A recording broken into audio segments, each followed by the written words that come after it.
Maloba kosalaka makambo oye koleka lokola bongo.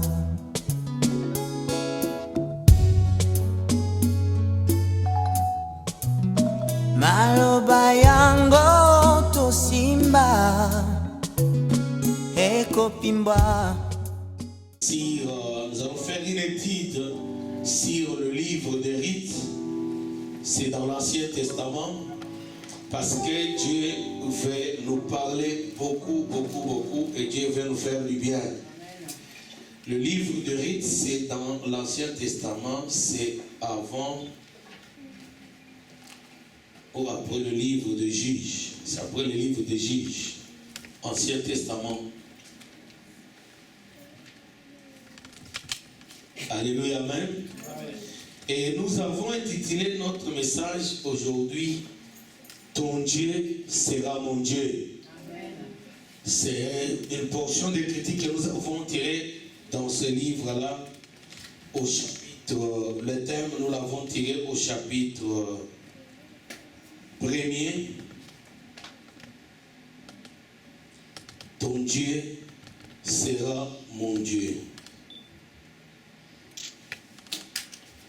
C'est au chapitre 1er au verset 16. C'est là où nous avons tiré le thème, mais nous allons nous entretenir sur tout le livre de rites.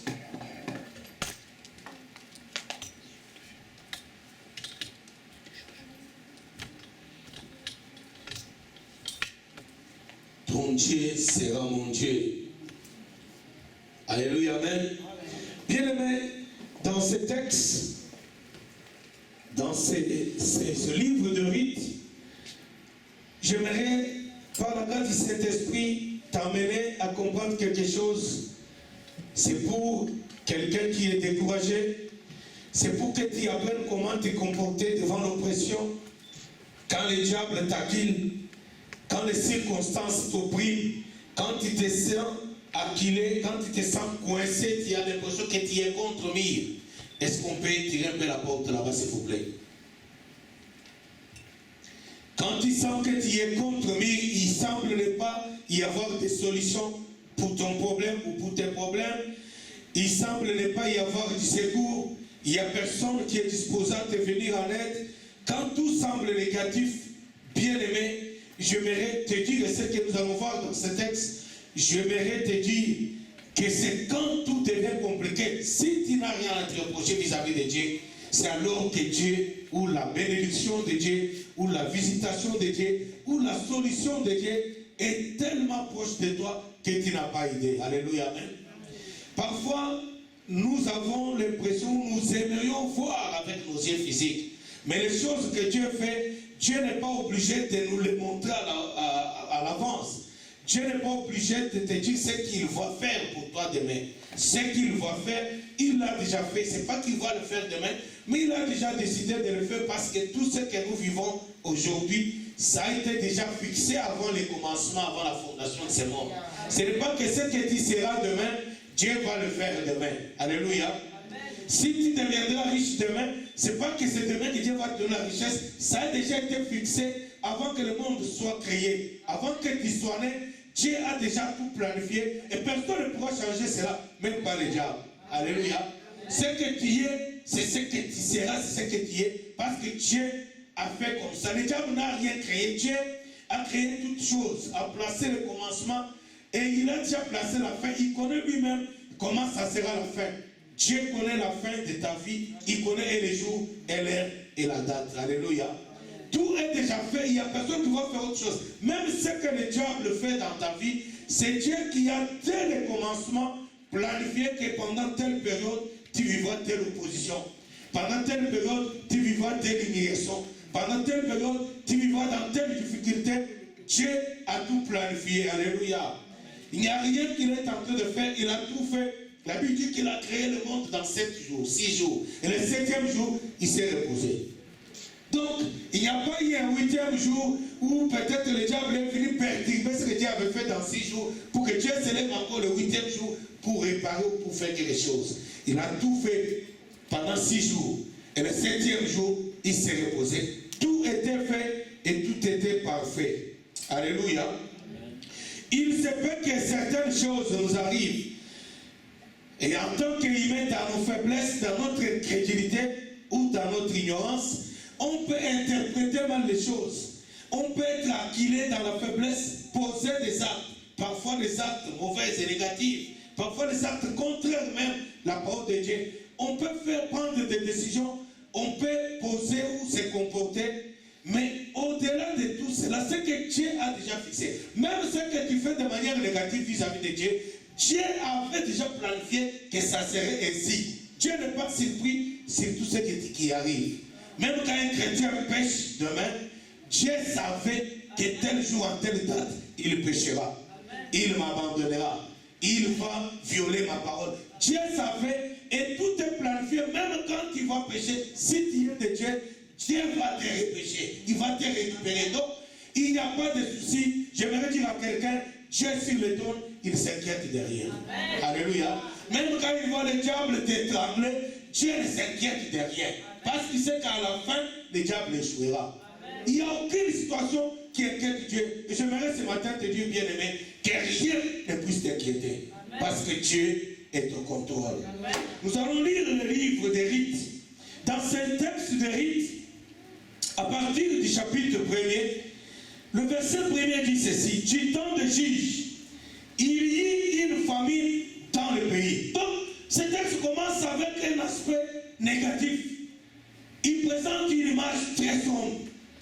Donc, il y a une famine dans le pays. Et le pays dont on parle ici, bien aimé, c'est le pays d'Israël.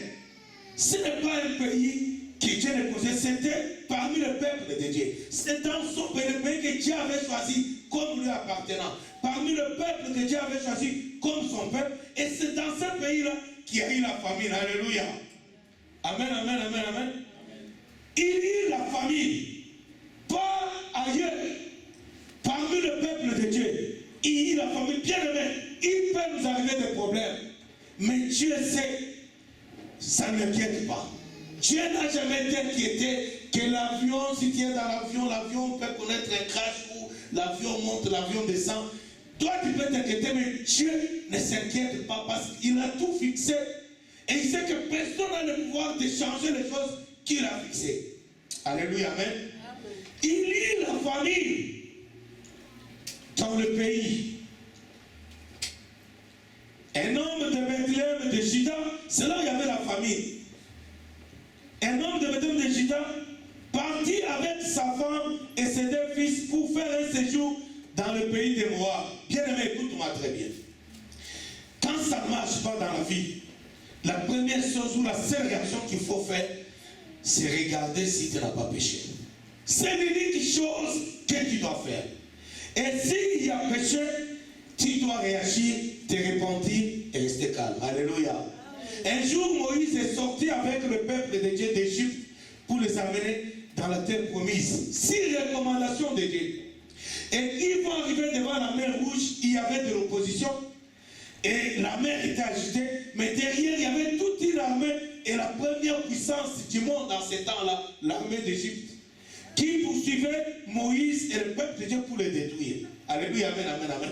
Et le peuple va commencer à s'inquiéter, tout le monde criait dans tous les sens. Et Dieu dit à Moïse, dit au peuple de garder silence. Alléluia. Amen. Alléluia, amen, amen, amen, amen. Donc, même quand ça s'agit, Dieu ne s'inquiète pas. Donc, le trône de Dieu ne bouge pas comme ça quand sur la terre, tu es agité. Parce que Dieu sait qu'après l'agitation, tout redeviendra normal. Peut-être il permet l'agitation pour te réveiller. Par exemple, quand tu n'es pas resté sur le plan spirituel, comme nous avons eu une très bonne semaine de jeûne et prière ici, majoritairement, les gens ne sont pas venus. Dieu peut permettre que tu sois agité pour que tu te réveilles. Et peut-être que tu t'impliques dans la prière. Ce n'est pas que lui, sur le trône, il est inquiété, comme si quelque chose t'arriverait par surprise et que lui serait surpris. Il n'en est pas question. Dieu est au contrôle de nos vies. Alléluia. Il y a la famille. Cette famille ne pas dire, ce n'est pas ailleurs. Donc les problèmes peuvent nous arriver. Il y a la famille. Et comme je disais, quand les problèmes arrivent, peu importe leur gravité, la seule chose, la première chose qu'il faut faire, c'est de se poser des questions. Est-ce qu'il y a-t-il le péché dans ma vie? Parce que quand il y a le péché, Dieu t'a abandonné. Ou plutôt, j'aimerais vous demander des choses dans le sens propre. Quand tu tombes dans le péché, tu t'éloignes loin de Dieu parce que Dieu n'abandonne personne, même excusez-moi. Dieu n'abandonne pas ses enfants. Amen. Mais quand toi tu pêches, ta position de péché t'éloigne, c'est automatique parce que dans l'environnement de Dieu, tout est saint. Amen. Et là où il vit, aucune tâche, aucune petite tâche ne peut approcher. Donc dès qu'il y a la tâche elle-même, frappée par la sainteté de Dieu, elle doit s'éloigner très loin. Elle sait qu'elle n'est pas dans son environnement. Et puis c'est toi qui es porteur de la tâche, tu vas te retrouver loin. Et loin de Dieu veut dire près du diable. Et c'est là où tout le malheur commence. Alors quand le malheur est dans ta vie, réfléchis s'il n'y a pas eu péché qui t'aurait éloigné de la main puissante et protectrice de Dieu. Et si tu regardes qu'il y a péché, la Bible qu'il ne se lasse jamais de pardonner notre Dieu.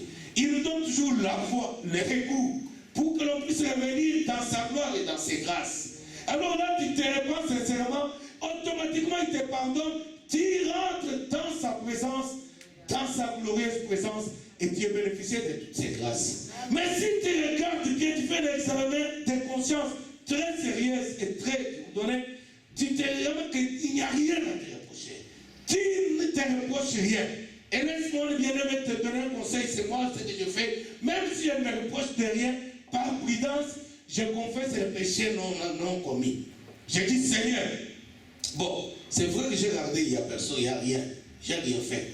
Mais c'est possible que je me trompe parce que je suis un humain. Mais toi, tu sais réellement si dans ma vie il y a un péché.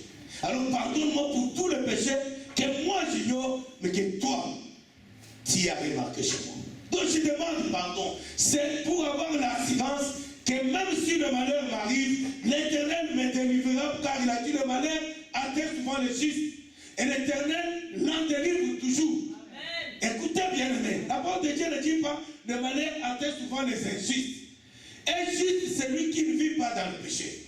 Injuste, c'est lui qui, même s'il était tombé dans le péché, il s'est repenti. Et s'il s'est repenti, il n'y a pas de péché en lui. Alors celui-là, le malheur peut arriver, mais la Bible dit que l'Éternel les délivrera toujours. Amen. Pas une fois, pas deux fois, pas mille fois, toujours. Amen. Alors dès que j'ai fait un examen de conscience, j'ai remarqué qu'il n'y a aucun péché. Et par prudence, comme je l'ai dit, moi j'ai pris encore, j'ai dit Seigneur, même si je ne reconnais rien, mais pardonne-moi néanmoins pour tout ce que toi tu me reprocherais. Ça c'est par mesure de prudence. Parce que le diable, il a l'habitude de nous amener dans les mensonges et nous faire croire, ou nous faire oublier le péché, nous faire croire qu'on n'a pas péché. Alors pour éviter à ces pièges-là du diable, je demande toujours pardon, même si personnellement je ne me reproche de rien. Et dès que j'ai cette assurance que maintenant il n'y a pas de péché, je ne m'inquiète pas, même si le problème continue à arriver, parce que je sais que l'Éternel me délivrera toujours. Amen. Alléluia, amen, amen, amen. Alors la famine est arrivée dans le pays. Et voilà cet homme, la Bible dit cet homme, un homme de Bethléem. Bethléem, bien aimé, veut dire la maison de pain. Alléluia. C'est compliqué. La maison de pain, mais il y a la famille. Alléluia. Bien aimé, il est vrai que Dieu bénit toujours ses enfants. Mais qu'on ne vous trompe pas, le problème peut nous atteindre. Et puisque nous sommes enfants de Dieu, c'est en nous que les problèmes viennent parce que le diable est notre ennemi, il est notre adversaire. Et si tu es acculé, tu constates qu'il n'y a pas de péché, mais tu es acculé par le diable, crois-moi bien aimé, c'est que Dieu est en train de te bénir. Et le diable, qu'est-ce qu'il fait? Il est en train de te chauffer, de te coincer, de t'oppresser pour que tu désespères, que tu décourages et que tu abandonnes. Ou que tu commettes une erreur, comme la femme de Job, vous pouvez dire à Job, maudit Dieu. Amen. Alléluia. Donc il y a des gens qui sont acculés par le malheur, ils maudissent Dieu par leur comportement, ils maudissent Dieu par leur langage, commencent à prononcer des paroles négatives. Oh, où est Dieu? Oh, mais si Dieu était, oh, mais Dieu priait, oh Seigneur, j'ai entendu même les gens qui condamnent Dieu. Alléluia. Et c'est ça que les gens veulent. Tellement ça devient la douleur de la cause. L'humiliation, l'oppression, le sépreuve. C'est pour te pousser à décourager ou à prononcer des paroles mauvaises vis-à-vis de Dieu et passer. Alors là, il va te voler ta bénédiction.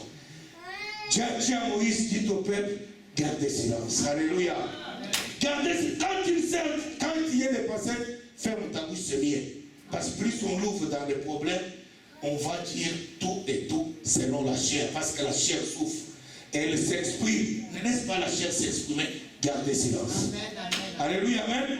Et cet homme, vivant avec la maison de pain, une petite famille, il prend la décision de quitter la maison de pain. Alléluia. Amen. Elle dit qu'il était de Bethléem, veut dire la maison de pain.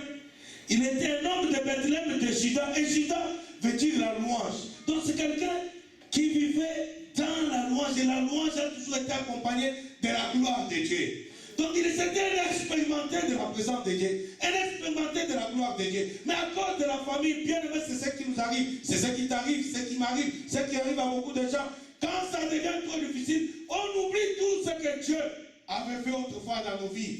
On oublie qu'on a été expérimenté, on a été témoin de la gloire de Dieu dans tel domaine. Pas dans une autre période de nos vies, il y avait un problème plus grave même que ce que tu as aujourd'hui. Et Dieu, ça a été glorifié. On oublie tout ça, on fait les bagages. Alléluia. Cet homme va faire les bagages. Il pliait ses bagages.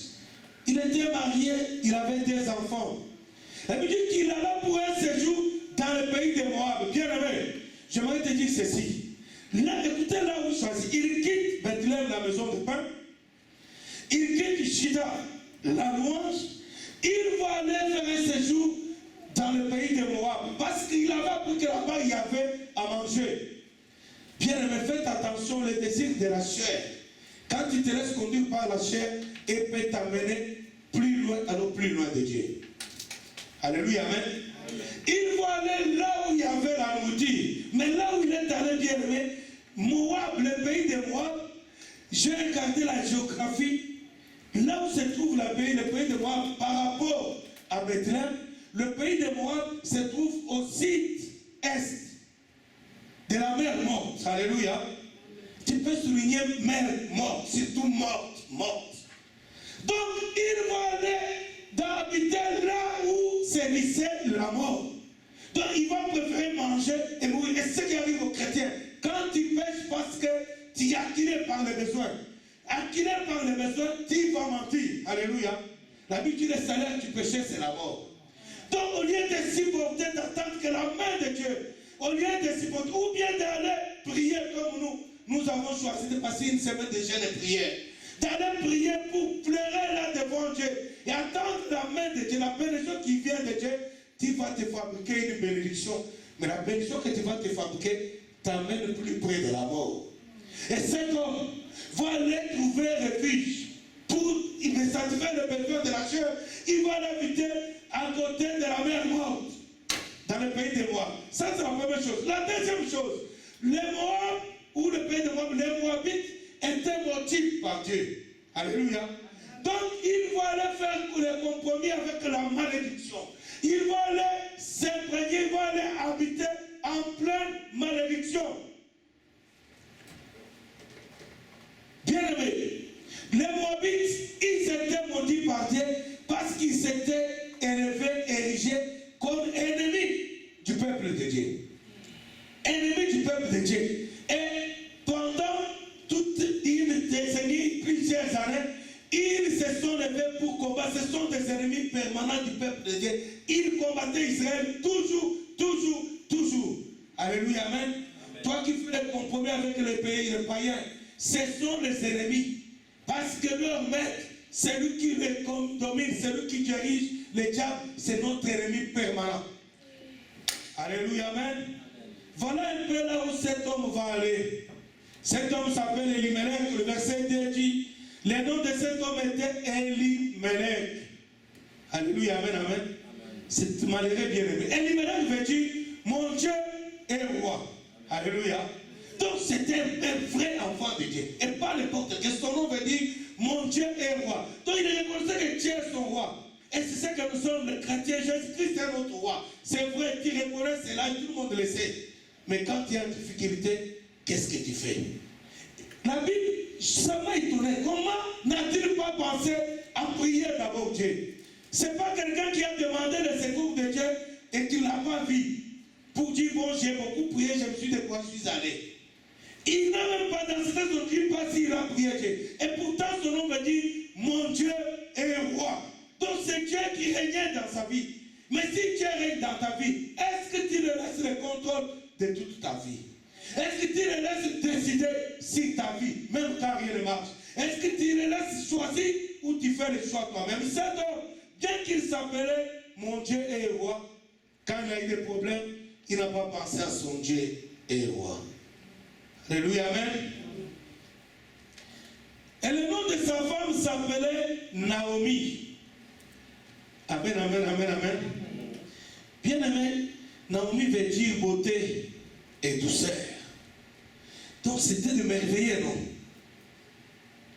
Le nom de sa femme s'appelait Naomi. Et ses deux fils s'appelaient Maclon et Kiljon. Là il y a un problème. Je ne sais pas comment cet homme, dont le nom veut dire mon Dieu est roi, dont la femme, le nom veut dire beauté et douceur, pouvait donner à leurs enfants le nom de Maclon et Kiljon. Parce que Maclon veut dire malade. Alléluia. Et Kiljon veut dire languissant. Alléluia, amen, amen, amen. Donc, quand la Bible commence par donner des noms, il faut chercher à aller savoir qu'est-ce que ça veut dire, parce que la plupart des noms juifs ont une signification. La plupart même des noms, même les noms africains, la plupart ont une signification. C'est pourquoi quand on te donne les noms, ou quand tu veux donner à ton enfant les noms, cherche à savoir ça veut dire quoi. Parce que tu peux maudire un enfant toute sa vie. Alléluia, amen. Donc Maclon veut dire malade. Et Kiljon veut dire languissant. Donc c'est pareil au même. Et la Bible dit qu'ils étaient Éphrasiens de Bethléem, de Juda. Pourquoi la Bible reprend encore de Bethléem, de Juda? Parce que Éphrasien veut dire, Éphrasien c'était le nom qui était le nom, parce que Bethléem, Éphrasien c'était Bethléem. Avant, Bethléem s'appelait Ephrata. Et ces gens-là étaient résidents à Ephrata. Et Éphrasien, après on a enlevé Ephrata pour mettre Bethléem. Mais je me suis dit, pourquoi la Bible reprend Éphrasien de Bethléem? Parce que Bethléem et Éphrasien c'est la même chose. Alléluia, amen. Ça ne dit pas la même chose, mais Bethléem a remplacé Ephrata parce que la ville s'appelait avant Ephrata. On a enlevé le nom d'Ephrata pour surnommer la ville Bethléem, maison de pain. Mais la Bible dit qu'ils étaient Éphrasiens de Bethléem parce qu'Ephrata veut dire fécondité. Alléluia. Donc là où ils vivaient, il y avait la fécondité. Mais seulement la famille passagère est arrivée. Et cette famille passagère fait oublier à cet homme que son nom s'appelle mon Dieu est roi. Fait oublier à cet homme que Bethléem veut dire maison de pain. Fait oublier à cet homme que Ephrata veut dire fécondité. Tu as oublié quoi, bien-aimé? À cause de la souffrance. Alléluia, amen, amen, amen, amen. Il y a quelqu'un derrière toi, Nick. Dites, si tu as sommeil, lève-toi, marche dans la salle, ok? Si tu as sommeil, levez-vous. Si quelqu'un a sommeil, marchez dans la salle. Il ne faut pas que le diable te vole cette parole. C'est très important que tu comprennes ces choses. Bien aimé, malgré toutes ces choses qu'on t'a toujours enseignées, mais quand tu es en difficulté, tu fais quoi?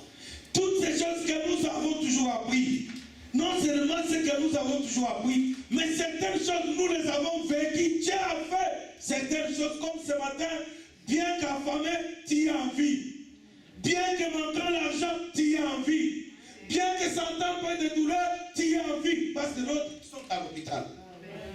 Mais pourquoi tu oublies tout ça à cause d'une petite douleur, une petite innovation, une petite opposition passagère? Elle est passagère parce que Dieu va t'en sortir de là-bas.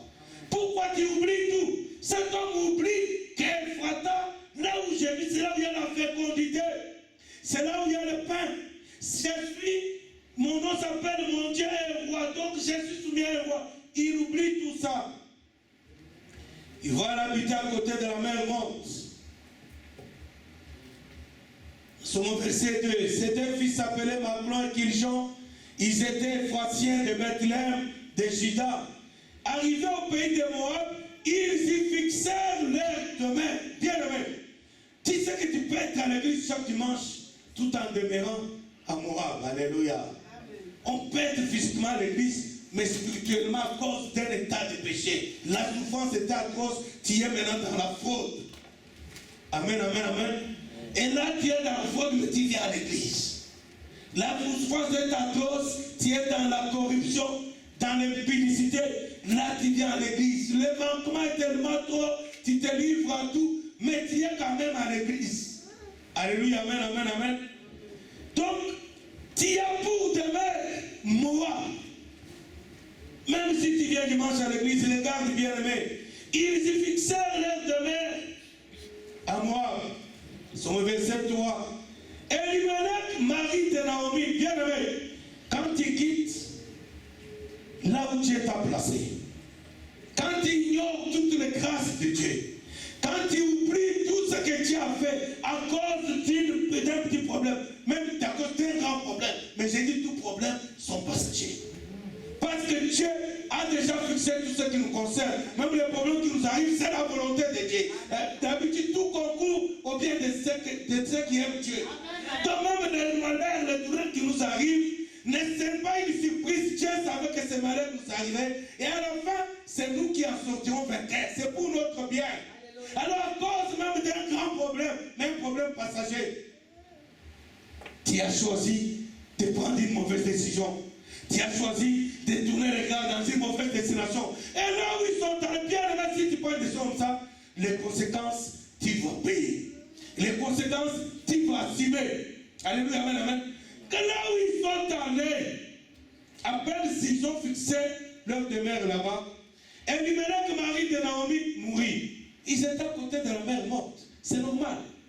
Ils ont quitté la fécondité. Ils ont quitté la maison de pain pour aller là-bas, pour manger. Bien aimé, la chair, tu peux satisfaire la chair.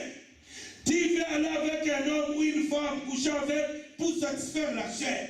Tu veux manger, tu vas avoir l'argent pour acheter les habits, les bijoux, pour satisfaire la chair. Mais derrière ça, c'est la mort. Amen, amen, amen. Le salaire du péché, c'est la mort. Et cet homme, pour avoir choisi de satisfaire la chair, il est mort. Alléluia, amen, amen, amen. Ça ne va pas s'arrêter là. Les conséquences sont énormes. Pourquoi? Parce que quand il est décédé, cet homme, si Naomi, sa femme, pouvait au moins réfléchir, alléluia, que nous étions chez nous sans en manger, mais personne ne mourrait. Elle aurait pu réagir pour dire à ses enfants, plions bagage, retour au bercail. Elle ne l'a pas fait. Amen, amen, amen. Elle est restée là-bas 10 ans de plus. Tu as pris une mauvaise décision et tu as vécu un drame. Tu dois réfléchir. C'est pourquoi j'ai dit au commencement, quand il y a quelque part des problèmes, quand rien ne marche, réfléchis d'abord s'il n'y a pas péché. Et cet homme avait quitté le peuple de Dieu, avait quitté Israël, avait quitté là où Dieu avait choisi d'établir son demeure. Il avait quitté le peuple que Dieu avait choisi comme le peuple lui appartenant. Il s'est retrouvé dans un pays maudit. Conséquence, il est mort. Mais sa femme, elle aurait pu réfléchir. Quand le malheur arrive, viens de me réfléchir. Réfléchis. Demande pourquoi cela t'est-il arrivé. Qu'est-ce que j'ai fait? Qu'est-ce qui a occasionné ça? Réfléchis. Cette femme n'a pas réfléchi. Elle est restée là-bas 10 ans. 10 ans. Bien aimé, j'aimerais que ce matin tu réfléchisses pourquoi ces choses t'arrivent. Alléluia, amen. Réfléchis pourquoi ça ne marche pas. Réfléchis pourquoi il y a toujours des problèmes. Réfléchis pourquoi toujours toi. Pourquoi toujours toi. Réfléchis. Parce que si tu ne veux pas réfléchir, tu vas voir la suite dans ce texte. Cette femme n'a pas réfléchi. Elle a fait 10 ans. Alléluia, amen, amen, amen. Je te conseille de réfléchir maintenant. Parce que tu sauverais quelque chose. Réfléchis maintenant. Parce que cette femme, elle a fini par prendre la décision, mais elle a pris avec retard. Nous sommes au verset 4. Non seulement la femme Naomi, elle n'a pas réfléchi pour dire à ses enfants, plions bagage, le malheur commence, rentrons chez nous. Rentrons chez nous. Elle n'a pas réfléchi Si vous lisez Deutéronome chapitre 23, vous verrez Dieu a maudit Moab et le peuple moabite. Dieu les a maudits. Dieu avait dit à Israël que tu ne même pas contracter de mariage avec le fils des Moabites. Tu ne peux pas, que les Moabites étaient interdits d'entrer en Israël. Ils ne pouvaient pas séjourner en Israël. Ils ne pouvaient pas séjourner parmi le peuple de Dieu. Dieu avait dit, ils n'habiteront pas dans l'assemblée des saints. C'est pas comme nos églises d'aujourd'hui. Même les sorcières viennent, ils donnent l'argent, nous prenons. Les filles prostituées viennent avec l'argent des prostituées, nous prenons. C'est pas comme l'église d'aujourd'hui. Dieu avait dit, les Moabites n'habiteront jamais parmi mon peuple. Deutéronome chapitre 23, à partir du verset 3. Tu peux vérifier cela. Et ces gens, ils savaient ça. Ils savaient. Mais quand ils ont difficulté, ils sont allés habiter là-bas. Écoute, si Dieu dit que ces gens-là n'habitent pas ici, pourquoi toi tu quittes ici pour aller habiter chez eux? C'est la même chose, c'est pas eux même. Donc il ne fallait pas qu'il y ait proximité. Vous ne pouvez pas vivre avec eux. Et quand le malheur est arrivé, Naomi, la femme, au lieu de réfléchir, de se souvenir de Deutéronome 23, 3, elle n'a pas fait cela. Elle est restée. Non seulement elle est restée, mais elle a laissé ses enfants aller prendre des femmes moabites. Donc ils sont allés de péché en péché. Bien aimé, si tu ne veux pas te repentir pour un péché, le péché va t'entraîner parce que le péché appelle le péché. Tu vas te repentir un jour pour du péché. Alléluia. Répands-toi. Et la femme Naomi, elle n'a pas réfléchi. Elle a laissé ses enfants. Le verset 4 dit, ils prirent des femmes moabites. Alléluia, amen, amen. Dont ils se nommaient Orpa et l'autre Ruth. Et ils habitèrent là environ 10 ans. 10 ans. Bien aimé frère et sœur, écoutez le verset 5. Les deux fils, qu'est-ce qu'il dit? Maglon et Kiljon mourirent aussi tous les deux. Alléluia. Frères et sœurs, ces deux enfants, quand ils se sont mariés avec ces femmes, ils ont cohabité avec ces femmes pendant 10 ans. Mais comme la fécondité n'était pas à moi, la fécondité c'était à Ephrata. Alléluia, amen. Je dis qu'Ephrata veut dire fécondité. Ils ont fait 10 ans sans enfants. Sans enfants. Mais écoutez, même les imbéciles réfléchissent quand même. Je ne veux pas dire que quelqu'un est imbécile. J'ai dit, même un imbécile, quand un malheur arrive, il réfléchit. Alléluia, amen. Pourquoi on ne veut pas réfléchir? Quand ils se sont mariés là, il en est sans enfants. 2 ans, sans enfants. 3 ans, sans enfants. 4 ans, sans 5. Pourquoi ils n'ont pas réfléchi?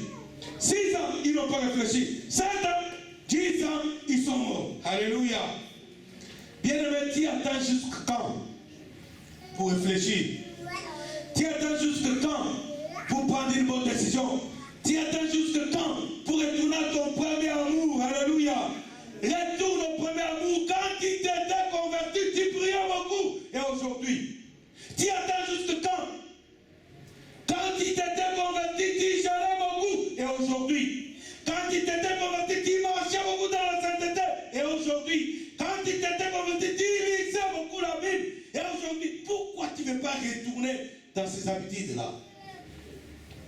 Pourquoi tu laisses les jours passer, les mois et les années? Ces gens, au lieu de réfléchir et de retourner, ils ont laissé 10 ans. 10 ans. Bien aimé, il y a un général d'armée dans notre pays qui est déjà décédé. Il parlait, il faisait un discours aux militaires parce qu'il y avait les militaires qui avaient fait le pillage au pays. Et ce général-là, païen, il va dire aux militaires ceci. La Bible dit que Dieu est lent à la colère. Alléluia. Alors il dit aux militaires, puisque vous avez pillé, sachez que Dieu est lent à la colère, oui. Mais la colère de Dieu, bien qu'elle est lente, elle finira par vous attraper. Amen, amen, amen, amen, amen. Ça m'avait impressionné, c'est un païen général. Il dit aux troupes, puisque vous avez pillé le bien de la population, sachez que la colère de Dieu, bien qu'elle est lente, elle est là, elle arrivera. Donc la Bible ne dit pas que Dieu n'a pas la colère, elle est seulement lente. Parce qu'elle te laisse le temps de te repentir. Elle te laisse le temps de prendre une décision pour retourner dans les bonnes choses que tu faisais. Mais ces gens ont entendu 10 ans. Or, dans 10 ans, la colère de Dieu, bien qu'elle lente, elle les a rattrapés. J'aimerais que cette colère-là ne te rattrape pas, bien aimé. Tu peux prendre une décision ce matin. Tu peux prendre une décision aujourd'hui. Ils vont mourir tous les deux. Et puis encore, ils vont mourir stériles, sans enfants. Nous sommes au verset 5. Maglon et Kiljon moururent aussi tous les deux. Et Naomi resta privée de ses deux fils et de son mari. Frère, sœur, écoutez cette femme. Quand elle a perdu son mari, elle était à peine d'arriver. Son mari est mort, je vous ai dit au début. Pourquoi elle n'a pas réfléchi? Elle va attendre, elle va perdre ses deux enfants. Et la Bible dit qu'elle se retrouva privée de ses deux fils et de son mari. Elle se retrouvait même vie, même réduite, même vie. Elle était partie pour se faire la chair, mais elle n'était pas partie même vie. Elle n'était pas partie, c'est là, elle a tout perdu. Bien aimé, tu vas attendre à perdre jusqu'à quand tu auras tout perdu. Elle a tout perdu, elle dit qu'elle est une fille privée de ses deux fils et de son mari. Même si elle y était partie affamée, mais moi elle n'était pas seule. Elle avait son mari et ses deux enfants. Alléluia, amen, amen. Maintenant elle n'est pas affamée, mais elle n'a pas son mari, elle n'a pas ses deux enfants. Tu choisis quoi toi? Tu vas rester comme ça? Et malheureusement, quand on donne le conseil, les gens ne veulent pas nous écouter. C'est quand ça devient grave. Écoutez bien, on donne le conseil pour éviter le pire. On te dit fais ceci, fais cela, ne faites pas ceci, ne va pas là-bas. Tu ne fais pas. Mais on vous évite le pire. Parce que Dieu prévient, la Bible dit Dieu ne fait rien sans révéler à ses serviteurs, les prophètes. Alléluia, amen, amen, amen. Et le prophète, ce n'est pas seulement celui qui prophétise. Le prophète, c'est un porte-parole de Dieu. Le porte-parole de Dieu, c'est celui qui lit et qui explique. Alléluia. C'est ça que le porte-parole de Dieu. Prophétiser, c'est annoncer la parole de Dieu. Et quand un prédicateur dit, il ne va pas là-bas. Parce que peut-être que Dieu l'a déjà révélé. Parce que Dieu ne fait rien, alors rien, sans révéler à ses serviteurs. Mais quand on dit ne va pas à gauche, tu n'écoutes pas. Mon frère ne fait pas ça, tu n'écoutes pas. Écoutez, il y a des gens, ce sont des aventuriers. Pour impressionner, même quand il veut te donner un conseil, il fait comme ça. Oh frère, attention, Dieu m'a dit. Là, les gens aiment écouter, alléluia. Mais quand on dit simplement, ne va pas là-bas. Tu ne veux pas écouter. Tu ne veux pas écouter, c'est ton problème. Malheureusement, les gens, quand on leur dit, ne faites pas ceci, ne va pas là-bas, ne dites pas ça, pour que les malheurs n'arrivent pas. Parce que Dieu révèle toujours bien. Mais vous savez, Dieu peut révéler un serviteur, pendant que le serviteur lui-même ne sait pas que c'est la révélation. Et je vais vous expliquer. Parce que ce n'est pas tout que Dieu va révéler à son serviteur. Voilà, demain, le diable fera ça dans toutes les constants. Dieu peut le faire. Mais Dieu peut donner des révélations pendant que l'homme de Dieu ne le connaît pas. Mais Dieu seulement le pousse à dire à Constant, ne va pas là-bas. Je ne sais pas si quelqu'un m'écoute. Il connaît, Dieu n'a rien révélé. Mais Dieu le pousse seulement à dire à Constant, demain ne va pas là-bas. Le Saint-Esprit dans sa bouche, dans son corps, il parle à Constant, ne va pas là-bas demain. C'est une révélation, c'est une révélation pour toi. Mais tu n'écoutes jamais. Tu y vas et tu auras des problèmes. Alors, cette femme, elle vient de comprendre quand les événements malheureux ont commencé à arriver, on est de comprendre qu'elle rentrait, elle aurait pu rentrer en Israël, au moins avec ses deux enfants, quand elle a perdu son mari. Mais puisqu'elle n'a pas compris, là elle va, verset 6. 5 à la fin, on dit Naomi resta privée de ses deux fils et de son mari. Puis elle se leva, elle et ses belles filles, afin de quitter le pays de Moab. Bien aimés frères et sœurs, c'est lamentable. Écoutez, c'est lamentable. Elle va maintenant se lever, mais vite, elle a tout perdu. C'est alors qu'elle se réveille. N'attends pas que tu perdes tout, bien aimé, tu peux sauver quelque chose. Il a encore grand temps aujourd'hui. Écoutez, car elle a appris au pays de Moab que l'Éternel avait visité son peuple et lui avait donné du pain.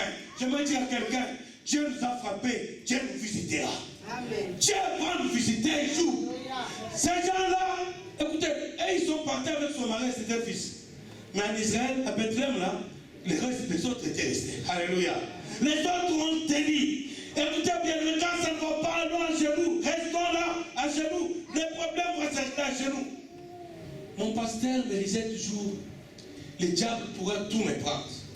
Et quand il viendra pour me tuer, il ne me tuera pas sur mon lit, il me tuera à genoux.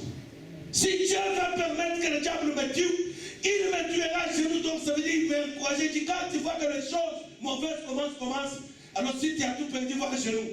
Comme ça, s'il veut t'achever, qu'il vienne te tuer là dans la présence de Dieu et que Dieu soit glorifié. Alléluia. Vous pensez que c'est possible? Tu iras à genoux, tu pries, quelqu'un vient te tuer, Dieu le laisse. Parce que prier, c'est parler la vérité. Toi, tu parles avec Dieu, quelqu'un vient te tuer. C'est impossible. Alors il dit, il me tuera, oui, mais à genoux, pas sur le lit. Il me trouvera à genoux. Il va venir, viens le diable, tu me trouveras à genoux. Alléluia. Cette femme, elle va rentrer parce qu'elle a prié. Alléluia. 10 ans après, bien aimé, la parole de Dieu déclare, un jour au ciel de Dieu, c'est comme 1000 ans. Et 1000 ans, c'est comme un jour. Bien aimé, ne compte pas le jour. Ne compte pas les années de tes problèmes, de tes souffrances, de ton humiliation. Laisse à Dieu. Un jour, Dieu va te visiter. Voilà ceux qui étaient partis, ils rentrent même vite. Amen, amen, amen. Mais ceux qui ont resté dans la présence de Dieu, dans la présence de Dieu, vous savez, c'est à Bethléem que Jésus est né. Vous savez ça? Donc ils n'étaient pas loin. Dans la présence de Dieu, ceux qui étaient restés, 10 ans après, Dieu va le visiter. Je disais à quelqu'un, toutes les prières, aucune goutte de prière ne restera sans être écoutée. Donc toutes les prières que nous prions là, même si nous n'avons rien, c'était lamentable, on se trouvait ici parfois à toi. Maman, que Dieu te bénisse. Toutes les prières seront exaucées. Même si nous avons prié dans l'humiliation, même si nous n'avons pas vu, même si nous avons pleuré, Dieu dit qu'il exaucera toutes les prières. Tout ce que vous demanderez, tout, il dit tout, tout ce que vous demanderez à mon nom dans la prière, croyez que vous l'avez reçu. Et vous le verrez s'accomplir. J'aimerais dire à quelqu'un, si c'était 10 ans, peut-être toi ce n'est que 2 ans. Peut-être ce n'est que 3 ans. Tant pis, même si c'est 10 ans, Dieu va te visiter, car aucune prière ne restera sans réponse. La parole de Dieu rappelle que c'est le Dieu qui écoute et qui exauce les prières de ses enfants. Il exauce toutes les prières. Alors priez. Prions, bien-aimés. La Bible au verset 6, elle a appris que l'Éternel avait visité son peuple et lui avait donné du pain. Dieu va nous visiter, bien-aimés. Laissez les paresseux s'en aller. Laissez les lâcher et s'en aller. Nous allons rester là. Dieu va nous visiter. Il nous a promis, nous croyons, que tout le monde s'en aille. Nous resterons là. Car Dieu va nous visiter. Et Dieu va visiter son peuple. Voilà les partants. Ils vont commencer à revenir, même réduits. Quelle douleur, quelle tristesse. Amen, amen, amen, amen, amen, amen. Elle va se lever pour rentrer. Elle va se lever, malheureusement, sans son mari, sans ses 2 enfants. Et qu'est-ce qu'elle a qu'elle peut amener? Les 2 Moabites. Or, les 2 Moabites, il a dit, ils n'ont pas le droit d'aller en Israël. Regarde cette femme. Bien-aimé, il est grand temps pour toi que tu t'élèves, que tu fasses un retour. Tu avais pris de mauvaises directions, tu avais fait de mauvais choix, tu es dans une mauvaise posture. Relève-toi.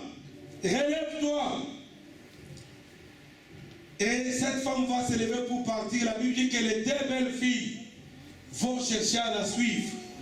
Elle va leur dire au verset 8, retournez chacune dans la maison de sa mère, que l'Éternel use de bonté envers vous, comme vous l'avez fait envers ceux qui sont morts envers moi. Que l'Éternel vous fasse trouver à chacune du repos dans la maison d'un mari. Et elle les baisa, et ils élevèrent la voix et pleurèrent. Et ils lui dirent, non, nous irons avec toi vers ton peuple. Naomi dit, retournez mes filles, pourquoi viendrez-vous avec moi? Ai-je encore en mon sein de fils qui puissent devenir vos maris? Retournez mes filles, allez, je suis trop vieille pour me remarier, et quand je dirai j'ai de l'espérance, quand cette nuit je serai avec un mari que j'enfanterai de fils, priez-vous pour cela qu'ils eussent grandi? Refusez-vous pour cela de vous marier? Non mes filles, car à cause de vous, je suis dans une grande affliction de ce que la main de l'Éternel s'est étendue contre moi. Écoutez la tristesse. C'est ce que tu fais. Tu acquises tout le monde sauf toi-même. Quand elle est partie avec son mari, elle n'a pas consulté Dieu. Alléluia. Quand le malheur est arrivé, elle n'a pas consulté Dieu pour dire, peut-être si elle avait dit à Dieu, Seigneur, mais pourquoi mon mari est mort? Peut-être Dieu lui aurait dit, rentrez à Jérusalem, rentrez à Bethléem. Elle n'a pas consulté Dieu. Quand ses deux enfants sont morts, elle n'a pas consulté Dieu. Alléluia, amen. Et voilà maintenant ce qu'elle dit. C'est ça, bien-aimé. Au lieu de faire un examen de conscience pour regarder où est-ce que j'ai fauté, où est-ce que j'ai fait une bêtise, où est-ce que j'ai péché. Non, on accuse tout le monde, sauf soi-même. Et ça, c'est depuis le commencement. Adam, après avoir péché, après avoir mangé le fruit, Dieu lui demande, mais tu es où? Oh, je suis allé me cacher parce que je suis né. Qui t'a dit que tu es né? On lui dit, non, j'ai mangé le fruit. Lui, il commence à accuser la femme. Oh, la femme, il accuse la femme, il accuse Dieu. Amen, amen, amen. Écoutez, c'est ce que Naomi va faire. Elle dit ceci. Verset 15. Non, pas 15, excusez-moi. Verset 13. Deuxième partie. Non, mes filles, car à cause de vous, écoutez, elle dit à cause de vous. Mais quand tu as quitté ton pays, tu ne nous connaissais pas. Comment tu peux dire que c'est à cause de nous? Alléluia, amen. Elle dit à cause de vous, je suis dans une grande affliction. Non, ce n'est pas à cause de nous, c'est à cause de la chair. Tu avais faim, comme ton corps ne veut pas supporter, tu as préféré aller loin de ton pays, loin de là où Dieu avait une bénédiction pour toi. Tu es allé loin pour satisfaire ton corps. C'est pourquoi tu es dans les problèmes, ce n'est pas nous. Il dit à cause de vous, je suis dans une grande affliction. Il accuse les autres. Il ne s'arrête pas là-bas. Il dit à qui Dieu? Il dit c'est la main de l'Éternel s'est étendue contre moi. Non, non, qu'est-ce que tu racontes? 10 ans après, bien-aimé, n'arrive pas à ce niveau-là. Ils élevèrent la voix, nous sommes au verset 14. Ils élevèrent la voix et pleurèrent encore. Bien-aimé, retourne dans la vie de prière. Retourne dans la vie de sainteté. Retourne dans la vie de la lecture de la parole de Dieu. Retourne, sois fidèle aux dîmes, aux offrandes. Retourne dans les bonnes choses. Retourne, reviens à ton premier amour. Au lieu de revenir en pleurant, retourne maintenant que tu as encore quelque chose. Alléluia. Il ne faut pas retourner quand tu n'auras rien. Retourne quand tu as quelque chose comme ça, tu peux me donner aussi. Alléluia, amen, amen. Ne retourne pas seulement avec les larmes. Donc nous autres ici, on a des malheurs, on vient nous partager seulement les larmes. Très rare pour que quelqu'un me dise, pasteur, Dieu m'a béni, pour annoncer quelque chose. Pasteur, quand elle raconte les problèmes, toi-même tu pleures, elle aussi elle pleure, vous pleurez tous. Quand est-ce que tu viendras aussi pour dire, pasteur, voilà, Dieu m'a béni, on peut partager. Retourne quand il te reste quelque chose bien aimé. Ne viens pas avec les larmes. On en a marre des gens qui pleurent. On a trop pleuré. On a trop pleuré, frère, s'il vous plaît. Tu as déjà tes problèmes, tu pleures. Quand tu viens me raconter, moi je suis très émotionnel, moi j'ai un cœur qui saigne. Ça me fait plaisir. Mais j'ai aussi mes problèmes. Donc s'il vous plaît, retourne maintenant que tu as encore quelque chose. S'il vous plaît. N'attends pas quand tu auras tout fini. Elles vont pleurer. Elles vont pleurer. C'est tout ça qui leur est resté. C'est les yeux. J'ai dit à quelqu'un un jour, comme tu ne veux pas écouter mes conseils, au moins quand cela va arriver, Dieu merci, tu auras tes yeux pour pleurer. Au moins tu as les yeux, tu pleureras. Oh non, tu es méchant. Non, je ne suis pas méchant, tu ne veux pas écouter. Tu as les yeux, tu vas pleurer un jour. Amen, amen, amen, amen. Frères et sœurs, nous sommes au verset 14. L'une des filles, l'une de ses belles filles, Orpa, baisa sa belle-mère, mais Ruth s'attacha à elle. Naomi dit à Ruth, voici ta belle-sœur est retournée vers son peuple, vers ses dieux. Retourne comme ta belle-sœur. Ruth répondit, ne me presse pas de te laisser, de retourner loin de toi. Où tu iras, j'irai. Où tu demeureras, je demeurerai. Ton peuple sera mon peuple. Et ton Dieu sera mon Dieu. Écoutez la leçon qu'il donne à cette femme qui fait partie du peuple de Dieu. Donc cette Moabite, elle savait au moins que Dieu nous a maudits. Alléluia. Elle savait que Dieu nous a maudits. Il a choisi d'être avec les Juifs. Elle prend une bonne décision et dit, où tu vas aller, je vais aller. Et ton Dieu sera mon Dieu. Parce qu'elle savait qu'ici, là, c'est leur vie. Les Moabites, le malheur qui était arrivé là, si vous lisez bien ce texte, dès le commencement, vous verrez que Naomi est très affligée parce qu'elle a perdu son mari, elle a perdu c'est des enfants. Amen, amen, amen. Mais les deux Moabites, elles n'ont rien perdu. C'est parce qu'elles avaient quoi? C'était des filles qui n'avaient pas eu d'enfants et pouvaient tous se marier. Alléluia, amen. Donc, elles n'avaient rien, elles n'ont rien dans le Moabite. C'était un peuple maudit. Donc, c'était leur vie. Que le malheur arrive chez eux, c'était normal. Alléluia, amen. C'était normal, ils étaient maudits. Donc, le malheur, c'est leur vie. Et comme elle savait que le malheur, c'est notre nature, elle veut aller là où il n'y a pas de malheur. Mais toi, tu as quitté la maison de paix. Tu es allé près de la mer morte. Elle dit, ne me presse pas de te quitter, je ne te quitte pas. J'irai là où tu iras. Où tu demeureras, je demeurerai. Ton peuple sera mon peuple.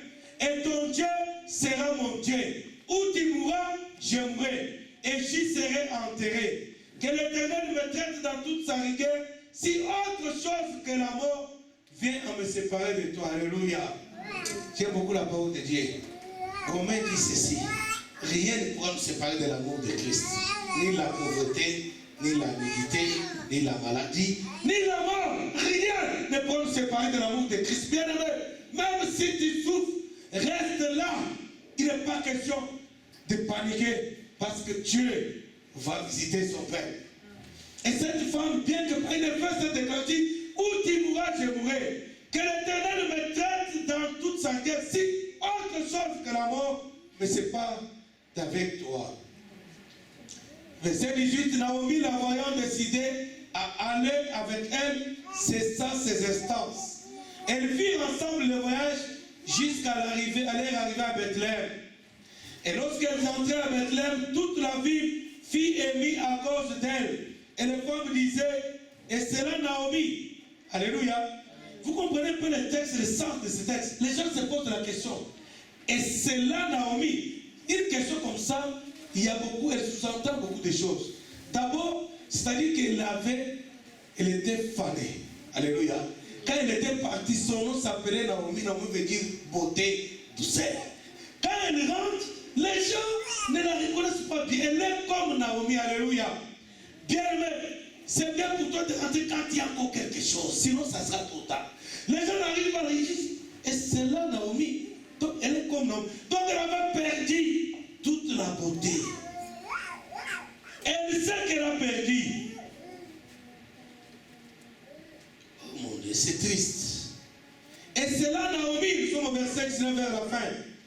Et elle écoutait sa réponse. Parce qu'elle sait que les gens, ils ont raison de poser des questions. Elle est comme Naomi, on doute si c'est elle l'était fanée. Et elle écoutait sa réponse au verset 20.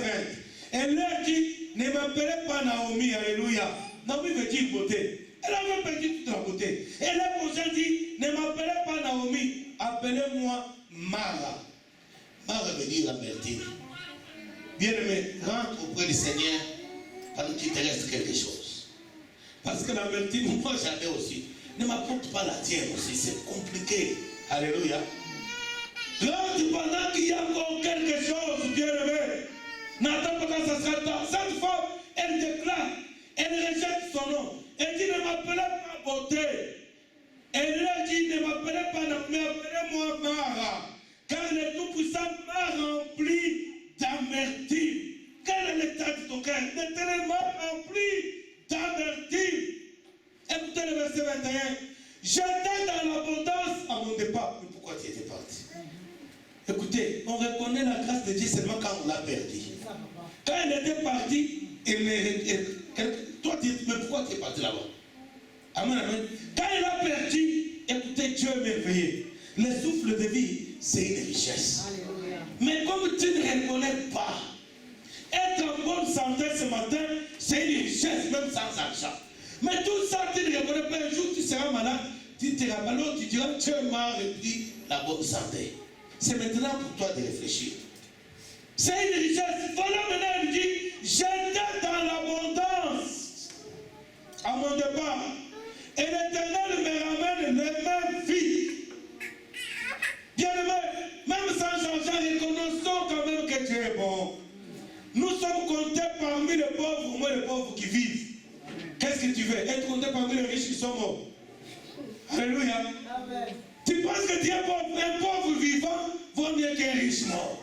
Et quand elle était là, elle n'a pas reconnu qu'elle était dans l'abondance. Maintenant, elle se rend compte, oh, alléluia. Parce que là, elle s'est retrouvée sans mari, sans enfant. Donc, elle ne sait pas par où commencer. Amen, amen, amen. Là, elle a reconnu. Écoutez, j'aimerais dire au couple. Hier, je parlais avec, je suis allé visiter un ami à moi, un ami d'enfance. Il est aux États-Unis, ça fait plus de 22 ans, on ne s'est pas vu. Et j'ai eu un texto, il m'écrit, il dit, ce qu'il fait, il me dit, je suis à Montréal, est-ce que tu peux avoir le temps pour qu'on puisse prendre un café ensemble? Je dis, mais écoutez, c'est un ami d'enfance, on a grandi ensemble, on a joué dans la vie, on s'est lavé l'eau de pluie. Non mais écoutez, 22 ans après, je dois aller le voir. Quand j'allais, il était avec sa femme. Alors, j'ai rencontré un autre ami d'enfance, on s'est retrouvé, on a commencé à parler des histoires d'enfance. Et on a comptabilisé le nombre d'amis qui sont morts. Alléluia. Et ceux qui sont vivants, on a sorti les uns avec des photos. Ceux qui sont vivants qui sont au pays là. Tu vois quelqu'un qui a 48 ans, mais il a l'air d'avoir 72 ans. Ils ont fané, vieilli. Alors là, je leur ai dit, est-ce que vous pouvez comprendre combien Dieu est bon pour nous? Nous étions avec tous ces amis-là, les uns sont morts, les autres regardent ceux qui sont devenus. Mais nous n'avons rien fait de spécial. Souvenez-vous de ce qu'on faisait. Mais Dieu nous a fait la grâce. Regarde au moins aujourd'hui. Même s'ils ne sont pas millionnaires, mais ça vaut la peine. Alléluia. Reconnais le bienfait de Dieu. Être reconnaissant envers Dieu. Même si tu n'as pas l'argent, reconnais ce que Dieu fait. Et j'aimerais dire au couple, là on a parlé des amis qui ont divorcé. Parce qu'on a fait un peu un tour d'horizon de 22 ans. On a commencé à se parler tout ce qu'on a vécu pendant la séparation de 22 ans. Alors chacun rapportait les souvenirs. Ah voilà, il y avait ça. L'autre, mais qu'est-ce qu'il est devenu tel? Ah, tel a divorcé. Ah, tel, sa femme l'a quitté. Ah, tel. Alors, les amis qui étaient là rapportaient l'histoire d'un ami au pays. Celui-ci a fait trop souffrir sa femme. C'est un païen, il est païen jusqu'aujourd'hui, mais un mauvais païen. Il n'a jamais été chez lui. Et cette femme a souffert. Et quand finalement, après 30 ans de mariage, la femme l'a quitté, tous les amis ont encouragé la femme à partir. Dit, tu as bien fait. Alléluia. Est-ce que vous comprenez ça? Ta femme te quitte, mais tes amis les plus proches et tes frères disent, pourquoi tu as attendu longtemps comme ça? Tu as tout parce qu'elle avait trop souffert. Mais hier, ce qu'on me dit, quand la femme est partie, malgré qu'elle a déjà eu des enfants, tout ça, elle fait quand même regret qu'il a épousé encore. Alléluia. Et puis l'autre frère, il dit, notre ami a engagé des espions. Il a engagé des petits garçons. Ils ont commencé à filer sa femme. Et tout le temps dit, oh non, elle vient d'arriver. Et là, il perd ça. Maintenant, il était gros comme ça. On lui disait de faire les exercices pour me dire, on ne voulait pas. Notre ami dit, non, il est devenu comme ça. On dit, le mamère là est derrière, on a dit, le mamère là est au moins à retrouver une bonne taille. Amen, amen, amen. Et ce qu'il nous a raconté de ce qu'il est en train de faire, c'est lamentable. Mais il avait cette femme. Il n'a pas reconnu sa valeur. Bien aimé, le mari ou la femme que tu as aujourd'hui, c'est celui que Dieu t'a donné. Il n'est pas un ange. De toute façon, il n'y a aucun ange. Il n'y a aucun ange. Il n'y a aucun homme ange. Chacun a ses défauts. Et avec Dieu, si nous sommes enfants de Dieu, avec Dieu, nous connaîtrons des douleurs. Dieu va nous relever. Nous allons tomber. Et Dieu va nous relever. Nous allons tomber. Et avant qu'il vienne nous prendre, il nous élèvera parfait. Mais puisque tu ne reconnais pas la valeur de ton partenaire un jour, je ne te le souhaite pas. Mais notre ami là, il a reconnu la valeur de sa femme. Il a délégué les amis, aller la supplier pour qu'elle revienne, j'accepte tel congé de bonjour. Les amis ont dit non. Les amis ont refusé même. On a dit, toi, tu mérites de rester comme ça. Parce que tu as fait souffrir cette femme-là. Amen, amen, amen, amen. Reconnais le bienfait de l'Éternel.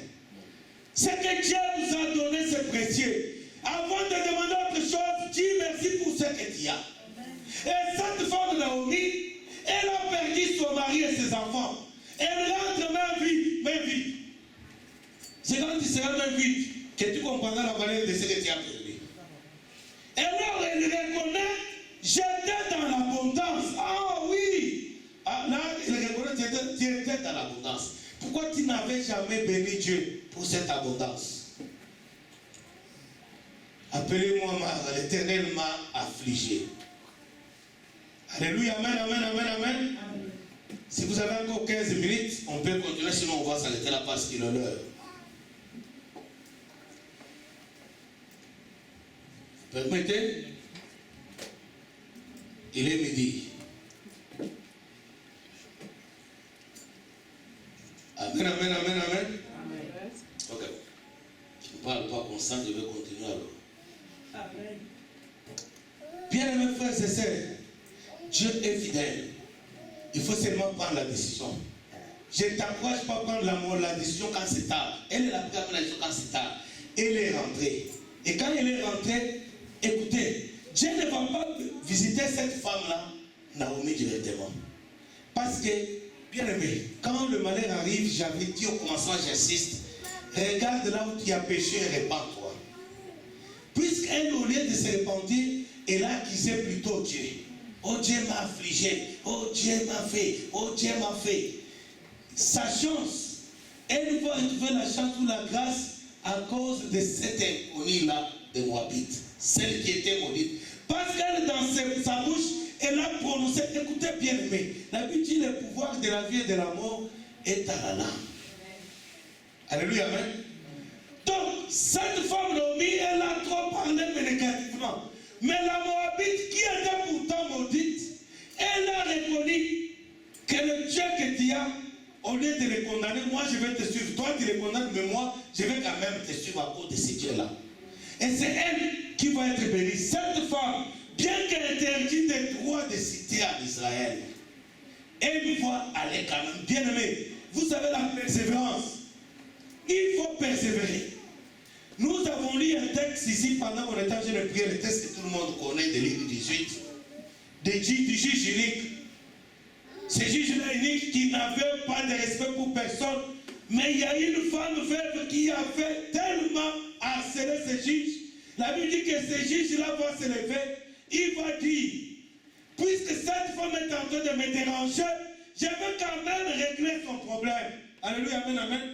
Donc, ce juge-là ne va pas donner à cette femme-là raison parce que la femme avait gagné le procès. Non, parce que la femme le dérangeait. Bien alors, on doit prier Dieu. Même dans ce que Dieu a décidé de ne pas nous donner, il finira par nous donner. Parce qu'on va les harceler.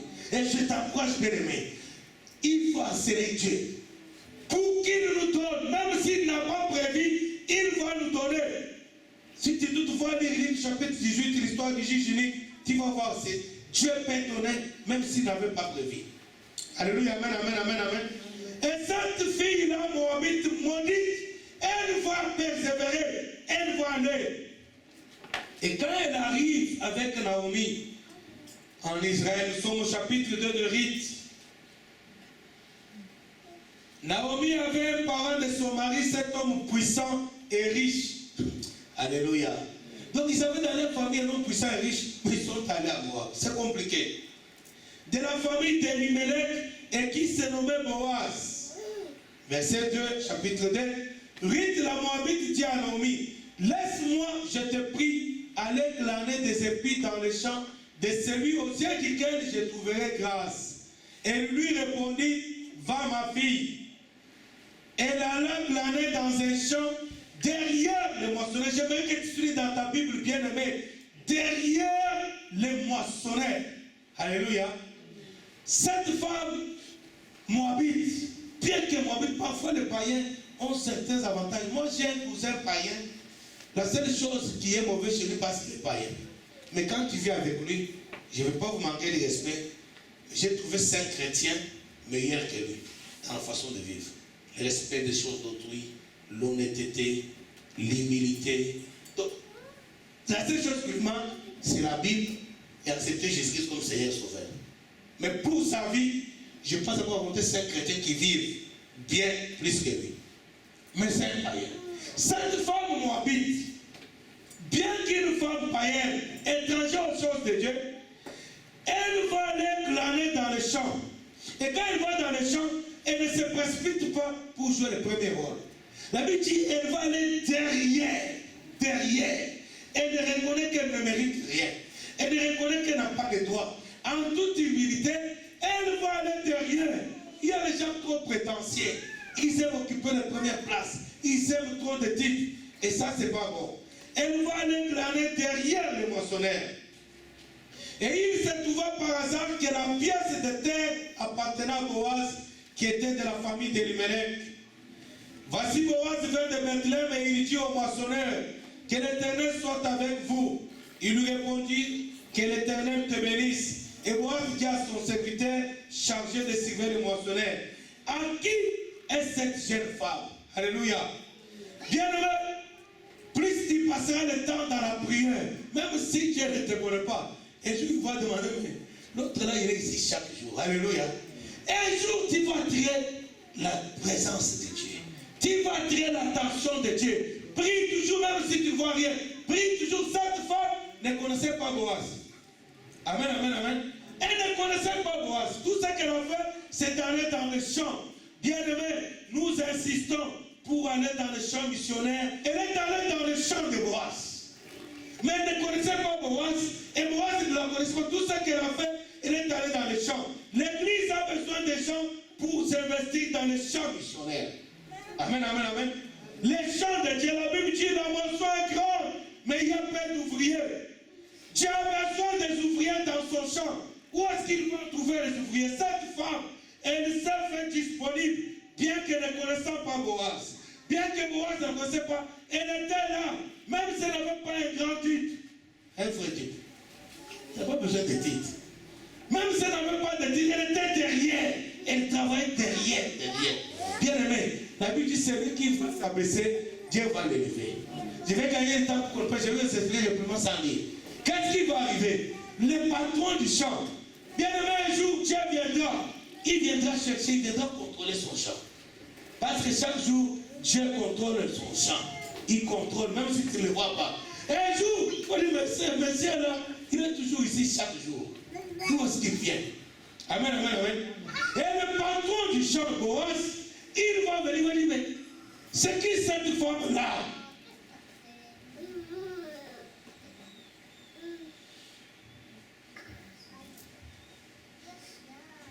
Sur le verset 5 de 2, Ruth.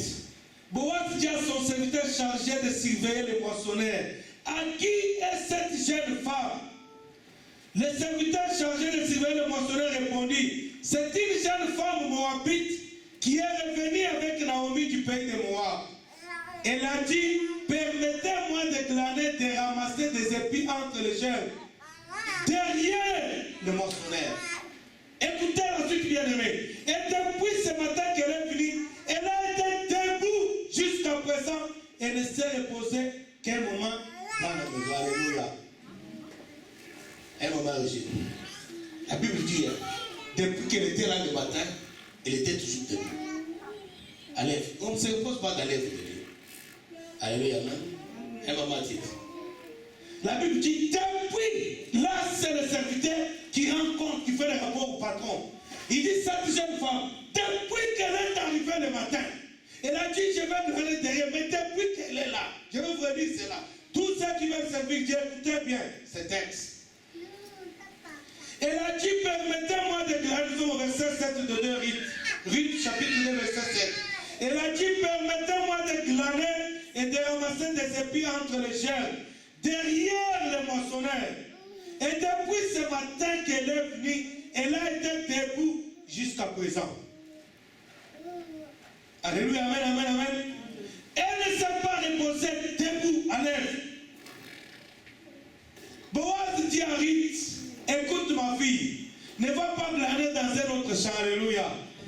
La bénédiction commence, l'élévation commence. Après l'humiliation, après les épreuves, si tu sais prendre la bonne direction, comme Ruth. Naomi avait pris la mauvaise direction. Ruth était dans une mauvaise position. Elle a pris la bonne direction. Et là, elle a persévéré. Elle est allée là où il fallait partir. Et là, elle est arrivée. Et elle ne s'est pas bousculée pour avoir le titre. Elle savait qu'elle était à l'étranger. Elle n'avait pas le droit. Elle ne s'est pas arraché le titre. Elle a été derrière. Mais elle a persévéré. Et la persévérance, bien aimée, paye toujours. La porte de Dieu déclare, celui qui persévérera jusqu'à la fin sera sauvé. Alléluia. Elle a persévéré. Écoutez, le patron l'a surpris. Il dit ne va pas glaner dans un autre champ. Ne t'éloigne pas d'ici. Reste avec mes servantes. Verset 9. Regarde où l'on moissonne dans le champ et va après elle. J'ai défendu à mes serviteurs de te toucher. Ah, les choses sérieuses commencent. Alléluia. Et quand il y aura soif, tu iras. Là, on ajoute. Elle était en train de glaner. Maintenant, on ajoute d'autres bonus. Maintenant, il y a les bonus. Quand tu auras soif, tu iras voir au vase. Et tu verras ce que les serviteurs ont. Elle était derrière. Maintenant, elle est au même niveau que les serviteurs. Tu iras voir ce que les serviteurs ont. Non, elle est même au-dessus déjà. Donc, c'est les serviteurs qui vont puiser. Elle va voir. Tu iras voir ce que les serviteurs auront puisé. Amen, amen, amen, amen, amen. Je vais sauter d'autres versets pour aller à l'essentiel. Nous sommes au chapitre 2 de Ruth. Verset 14. Au moment du repas, Boaz dit à Ruth, approche, mange du pain et trempe ton morceau dans le vinaigre. Elle s'assit à côté des moissonneurs. On lui donna du grain rôti et elle mangea et se rassasia. Bien-aimé, celle qui était derrière, maintenant il mange. La Bible dit, notre Dieu lève le pauvre de la poussière, il le fait asseoir sur la même table que les rois. Là, elle mange avec Boaz sur la même table. C'est merveilleux, bien-aimé, de servir Dieu et de persévérer malgré les difficultés. Nous sommes au verset 14, verset 15. Puis elle se leva pour glaner.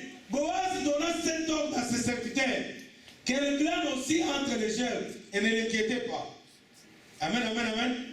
Écoutez le verset 16. Et même vous, vous ôterez pour elle des gerbes quelques épées. Alléluia. Là, les serviteurs reçoivent les ordres du patron pour travailler pour elle. Il dit, et même vous allez travailler pour elle.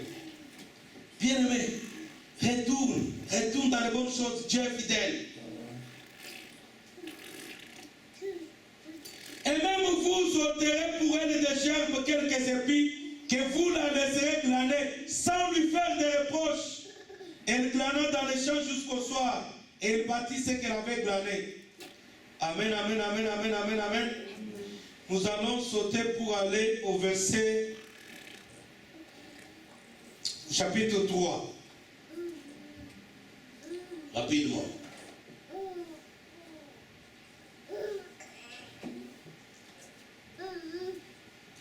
Naomi, sa belle-mère, lui dit, ma fille, je voudrais assurer ton repos afin que tu fasses heureuse. Et maintenant, Boaz, avec le servant duquel tu as été, n'est-il pas notre parent? Voici une fois, venez cette nuit les os qui sont dans l'heure. Lave-toi et oins-toi, puis remets tes habits et descends à l'heure. Tu ne feras pas connaître à lui jusqu'à ce qu'il ait achevé de manger et de boire. Et quand il ira se coucher, observe le lieu où il se couche. Je vais chercher un verset qui nous intéresse ici rapidement pour qu'on gagne le temps. Elle donne conseil à sa belle-sœur, à sa belle-fille. Le verset 5. Elle lui répondit, je ferai tout ce que tu as dit. Bien-aimé, il est question dans la maison de Dieu de la collaboration, du vrai coaching. Je reviens encore au problème des conseils. Frère, ne fais pas ça. Tu ne fais pas. Ma soeur, ne va pas là-bas. Tu ne fais pas. Quand il n'y a pas un vrai coaching, et quand il n'y a pas le vrai coaching, ce n'est pas seulement te donner les conseils, mais il faut encore que tu exécutes les conseils. Là, il n'y a pas seulement coaching, mais il y a collaboration. Donc, on collabore. Quand il y a une bonne collaboration, ça mène à la bénédiction. Cette fille, elle dit, je ferai tout ce que tu as dit. Amen, amen, amen, amen. Nous sommes au chapitre 4 pour terminer.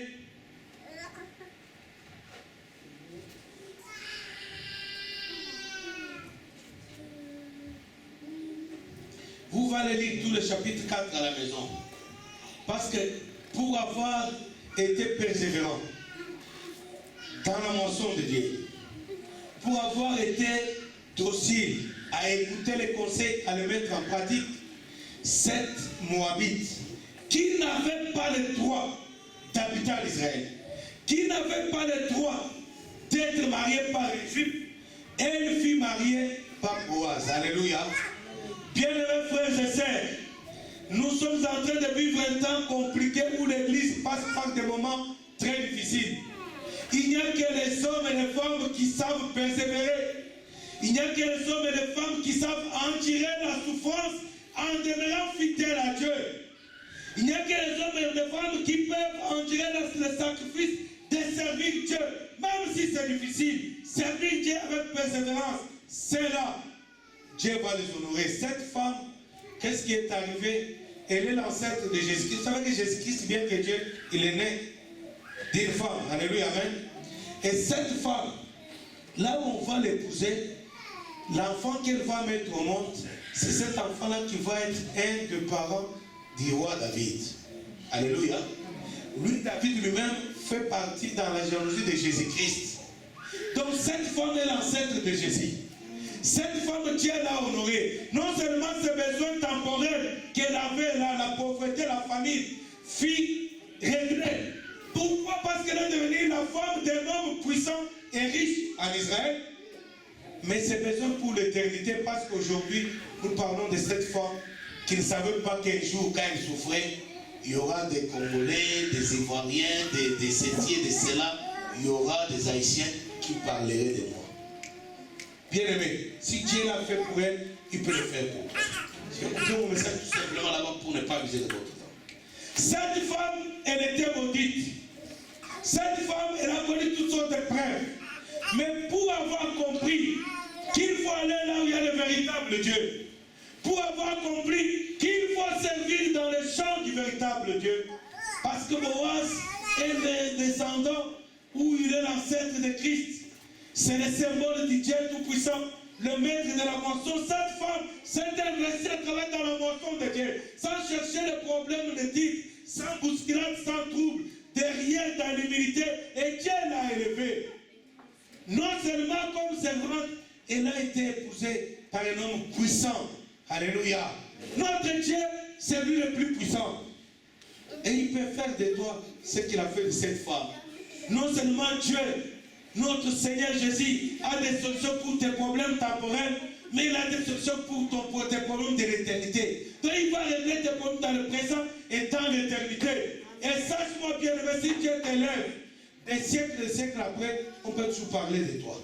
Amen. Si nous parlons de cette femme qui était maudite au départ, aujourd'hui nous en parlons. Dieu peut faire que des siècles après toi, que ton nom ne soit jamais oublié. Parce que Dieu dit, il bénit, il va bénir, il dit, je te bénirai jusqu'à la 1000e génération. Alléluia.